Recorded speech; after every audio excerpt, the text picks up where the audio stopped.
It's amazing that this was all inspired by a road trip. Doug Tompkins and 3 friends traveled from California and all along the Pan-American Highway down to the southern tip of Chile, exploring for new waves and climbing and skiing along the way.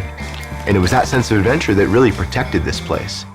And as someone who thrives off of that type of experience, like this is sort of, I guess, the place I've always been looking to come to.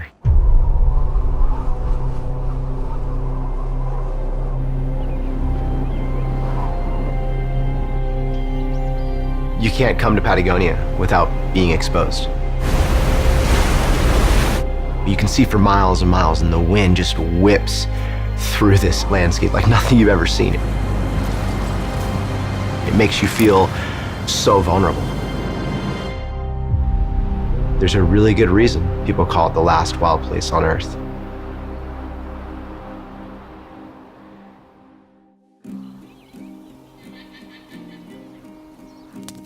I knew that for this assignment I needed a light kit that I could bring anywhere, whether it was on the glacier or going on a kayak or climbing or whatever.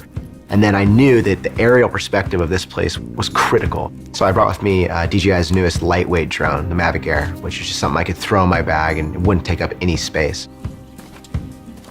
One of the biggest struggles as a photographer is figuring out what's beyond that next ridge, what's that perspective look like, and being able to fly a lightweight drone with 20 minutes of flight time and identify this area, scout your location, pick your angle, and then be there within a few minutes that before would have taken me hours to hike to. I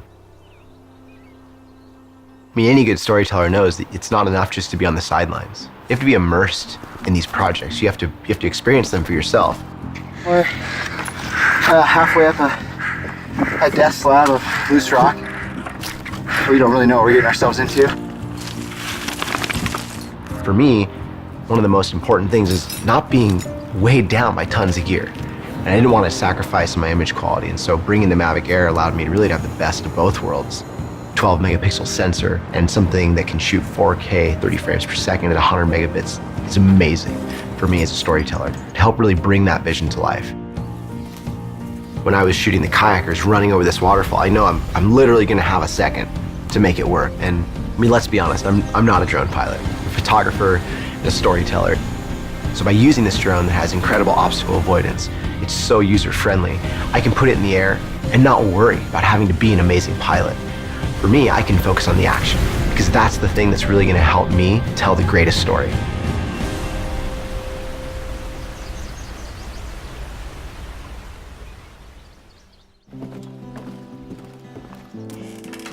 As a photographer, you're always hoping to enhance people's experience of being there. This is the reason why Doug loved to fly, because he fell in love with these parks, flying his Husky over these beautiful mountains and lakes. And it's the fact that now in a lightweight kit, you could have a similar experience. I mean, we live in a special time.